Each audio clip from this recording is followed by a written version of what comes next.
ನಾವು BJP ಆಗಿರ್ಲಿ, ನಾವು ಕಾಂಗ್ರೆಸ್ನಾಗಿರ್ಲಿ, ಯಾವುದೇ ಪಕ್ಷದಾಗಿರ್ಲಿ, ನಮ್ಮಿಂದ ಈ ದೇಶ ಹಾಳಾಗಿತ್ತು ಮಾರಾಯ, ಕಾಮನ್ ಮ್ಯಾನ್ ಇಂದಲ್ಲ. ಇವತ್ತು ಮಂತ್ರ ಹೇಳಬೇಕಾದ್ರೆ ಜಂಬೂ ದ್ವೀಪೆ ಕಲಿಯುಗೆ ಭರತ ವರ್ಷ ಅಂತ ಸ್ಟಾರ್ಟ್ ಮಾಡ್ತೀವಿ. ಯಪ್ಪ, ಜಂಬೂ ದ್ವೀಪ 56 ದೇಶಗಳನ್ನು ಹೊಂದಿತ್ತು ಮಾರಾಯ. ಮಾಸ್ತಿ ವೆಂಕಟೇಶ್ ಅಯ್ಯಂಗಾರ್ ಪುಸ್ತಕ ನನ್ನ ಹತ್ರ ಇದೆ, ಆ ಮ್ಯಾಪು ಇದೆ. ಯಾವುದು? ಇರಾನ್, ಇರಾಕ್, ಬಾಂಗ್ಲಾದೇಶ, ಪಾಕಿಸ್ತಾನ, ಈ ಸಿಲೋನ್, ಅರ್ಧ ರಷ್ಯಾ, ಅರ್ಧ ಚೈನಾ ಸೇರಿ ಜಂಬೂ ದ್ವೀಪ. ಈಗೇನಾಗಿದೆ? ಭಾರತ ದೇಶ ಅರ್ಧ ಆಗಿದೆ. ಹೋಗಿ ಶಾಂತಿ ಇದೆಯಾ?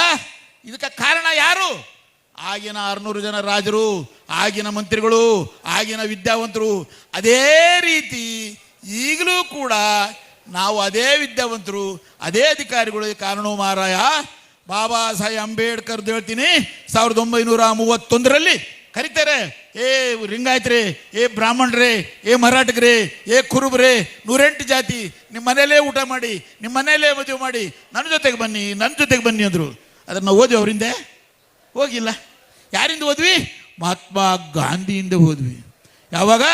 1931ರಲ್ಲಿ. 1930 ಈ ದಯಮಾಡಿ ಹೇಳ್ತೀನಿ, ಇತಿಹಾಸ ಹೇಳ್ತೀನಿ. ಆಮೇಲೆ ಗಜನಿ ಮೊಹಮ್ಮದ್ ಎಲ್ಲಿಗೆ ಬಂದ? ಸೋಮನಾಥ್ ದೇವಾಲಯಕ್ಕೆ ಬಂದ. ಎಷ್ಟು ಸಾರಿ ಬಂದ? 17 ಸಾರಿ ಬಂದ. ಆವಾಗ ನಾವು 600 ರಾಜರು ಸುಮ್ಮನೆ ಇದ್ವಿ. ನಮ್ಮ ದೇವಸ್ಥಾನ ಕೈ ಮುಗಿಯಕ್ಕೆ ಬರ್ತಾನೆ ಅಂತ ಹೊಡ್ಕೊಂಡು ಹೋದ. ದಯಮಾಡಿ ಹೇಳಿದ್ರೆ ಅದೇ ರೀತಿ ಅಂಬೇಡ್ಕರ್ ಹೇಳಿದರು, ಈ ದೇಶ ಹೊಡಿಬೇಕಾದ್ರೆ ದಯಮಾಡಿ ಹಿಂದೂ ದೇಶ ಅಲ್ಲಿರೋ ಹಿಂದೂಗಳಲ್ಲಿ ಇಲ್ಲಿ ಬರೋ ತನಕ, ಇಲ್ಲಿರೋ ಮುಸಲ್ಮಾನರು ಅಲ್ಲಿಗೆ ಹೋಗೋ ತನಕ ಬೇಡ ಅಂದರು. ಯಾರಂದ್ರು? ಅಂಬೇಡ್ಕರ್. ಆದರೆ ಒಂದು ಹೇಳ್ತೀನಿ, ಅವತ್ತು ವಲ್ಲಭಾಯ್ ಪಟೇಲ್ 1946 ಸೆಪ್ಟೆಂಬರ್ 23ರಲ್ಲಿ ಒಂದು ನಿರ್ಣಯ ಮಾಡ್ತಾ ಕಾಂಗ್ರೆಸ್, ಪಟ್ಟಾಭಿ ಸೀತಾರಾಮಯ್ಯನ ಅಧ್ಯಕ್ಷತೆಯಲ್ಲಿ. ಏನಂತ? ದೇಶ ಹೊಡಿಬೇಡಿ ಬ್ರಿಟಿಷರೇ, ನೀವು ಹೋಗಿ, ಆಮೇಲೆ ನೋಡ್ಕೊತೀವಿ. ಇದಕ್ಕೆ ಯಾರ್ಯಾರು ಒಪ್ಪಿದ್ರು ಗೊತ್ತಾ? ಜಿನ್ನಾ, ವಲ್ಲಭಾಯ್ ಪಟೇಲ್. ಆಗ 18 ಪ್ರಾಂತ ಇದ್ವು. ಅಫ್ಘಾನಿಸ್ತಾನ, ಬಾಂಗ್ಲಾದೇಶ, ಪಾಕಿಸ್ತಾನ, ಈ ಭಾರತ ಸೇರಿ ಎಷ್ಟಿದ್ವು? 18 ಪ್ರಾಂತ. 18 ಪ್ರಾಂತದಲ್ಲಿ 18 ಪ್ರಾಂತದ ಅಧ್ಯಕ್ಷರುಗಳು ಇದ್ದರು. ತೀರ್ಮಾನ ತಗೊತಾರೆ. ಆದರೆ ಬೆಳಿಗ್ಗೆ ಇವರಿಗೆ, ನೆಹರುಗೆ, ಗಾಂಧಿಗೆ ಅಸಮಾಧಾನ ಆಗುತ್ತೆ. ಇಲ್ಲ ಪ್ರೈಮ್ ಮಿನಿಸ್ಟರ್ ವಲ್ಲಭಾಯ್ ಪಟೇಲ್ ಆಗ್ತಾರೆ, ಇಲ್ಲ ಯಾರು ಆಗ್ತಾರೆ. ನಾನು ಆಗಲ್ಲ ಅಂತ ನೆಹರು ಏನು ಮಾಡ್ತಾರೆ? ಪಟ್ಟಾಭಿ ಸೀತಾರಾಮಯ್ಯ ರಾಜೀನಾಮೆ ಕೊಡ್ತಾರೆ. ನಮ್ಮಲ್ಲಿ ಹೈದರಾಬಾದ್ ಸಂಸ್ಥಾನದ್ದು ಕೊಲ್ಲೂರು ಮಲ್ಲಪ್ಪ ಅಂತ ಅವ್ರ ಮನೆ ಇಲ್ಲೇ ಇದೆ, ಗಾಂಧಿನಗರ. ಈ ಮನೆ ಇದೆ, ಈ ರೋಡಲ್ಲಿ ಹೋದರೆ. ಅವರು ನನಗೆ KPC ಮೆಂಬರ್ ಇದ್ದಾಗ ಕಾರಲ್ಲಿ ಕರ್ಕೊಂಬಂದೆ. ಹೇಳಿದ್ರು, ನಾನೂ ಕೂಡ ವಲ್ಲಭಾಯ್ ಪಟೇಲ್ ಪ್ರೈಮ್ ಮಿನಿಸ್ಟರ್ ಆಗಿಲ್ಲ ಅಂತ ಹೇಳಿದೆ ಅಂದರು. ಯಾರು? ಕೊಲ್ಲೂರು ಮಲ್ಲಪ್ಪನವರು. ನಾನು ಯಾಕೆ ಈ ಮಾತು ಹೇಳ್ತಾ ಅಂದರೆ, 18 ಜನದಲ್ಲಿ 15 ಜನ ವಲ್ಲಭಾಯ್ ಪಟೇಲ್, ಇಬ್ಬರು ನೆಹರು, ಒಬ್ಬರು ಕೃಪಲಾನಿ. ಆದರೆ ಗಾಂಧಿ ಯಾರನ್ನು ಮಾಡಿದ್ರಪ್ಪ? ಪ್ರಜಾಪ್ರಭುತ್ವಕ್ಕೆ ವಿರುದ್ಧವಾಗಿ ನೆಹರುನ ಪ್ರೈಮ್ ಮಿನಿಸ್ಟರ್ ಮಾಡಿದ್ರು. ಅವತ್ತು ಅಂಬೇಡ್ಕರ್ ಹೇಳಿದ್ರು 376 ಸಂವಿಧಾನ ತಿದ್ದು ಬೇರೆ ಕೊಡಬೇಕಲ್ಲ, 376 ಕಲಂ. ಆ ಮೀಟಿಂಗ್ ಹೋಗಲ್ಲ ಅಂಬೇಡ್ಕರ್, ನಾನು ಬರಲ್ಲ, ನಾನು ಮಾಡಲ್ಲ. ಒಂದು ದೇಶದಲ್ಲಿ 2 ಸಂವಿಧಾನ ಇರಬಾರ್ದು ಅಂತ ಇದ್ದಿದ್ದು ಯಾರು ಗೊತ್ತಾ?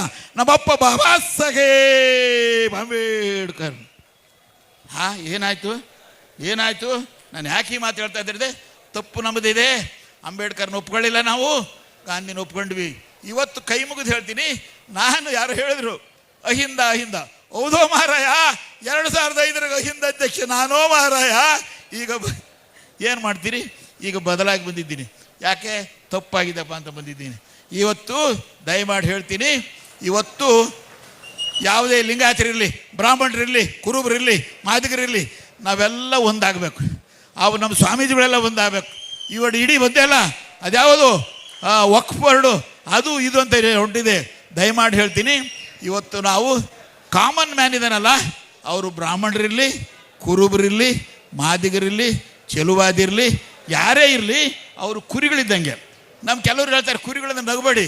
ಕುರಿ ಅಂದರೆ ಒಂದು ಕುರಿ ಹೋಯ್ತಂದರೆ 1000 ಕುರಿ, 1,00,000 ಕುರಿ, ರೈಲ್ ಬರಲಿ, ಬಸ್ ಬರಲಿ, ಹೋಗ್ತಾವೆ ಹೊರ್ತು ಬಿಡಲ್ಲ. ಅದೇ ರೀತಿ ಕಾಮನ್ ಮ್ಯಾನು ಕುರಿ ಇದ್ದಂಗೆ. ನಾವು ಲೀಡರ್ಗಳು ಕುರಿ ಕಾಯೋ ಕುರುಬ ಇದ್ದಂಗೆ. ಈ ಕುರಿ ಕಾಯೋ ಕುರುಬ ಮೋಸಗಾರ ಹೊರ್ತು ಕುರಿಗಳಲ್ಲೋ ಮಾರಾಯ. ನಾವು ಲೀಡರ್ಗಳು ಮೋಸ. ನಾವು BJP ಆಗಿರಲಿ, ನಾವು ಕಾಂಗ್ರೆಸ್ನಾಗಿರಲಿ, ಯಾವುದೇ ಪಕ್ಷದಾಗಿರಲಿ, ನಮ್ಮಿಂದ ಈ ದೇಶ ಹಾಳಾಗಿತ್ತು ಮಾರಾಯ, ಕಾಮನ್ ಮ್ಯಾನ್ನಿಂದ ಅಲ್ಲ. ನಿಮ್ಮ ಹಿಂದೂ ರಕ್ಷಣಾ ವೇದಿಕೆ ಭಾಳ ಒಳ್ಳೆ ಕೆಲಸ ಮಾಡಿದೆ. ದಯಮಾಡಿದ್ದು ಮನೆಗೆ ಹೋಗಬೇಕು. ದಯಮಾಡಿ ಇದು ಊರೂರಿಗೆ ಹೋಗಬೇಕು, ಇದು ಎಲ್ಲ ತಲುಪಬೇಕು. ಇತಿಹಾಸ ತಿಳಿದೆ ಏನೋ ಜನ ನಮ್ಮ ಯುವಕರೆಲ್ಲ ಮಾಡ್ತಾ ಇದ್ದಾರೆ. ಇಷ್ಟು ಹೇಳಿ ನನ್ನ 4 ಮಾತು ಮುಗಿಸ್ತೀನಿ.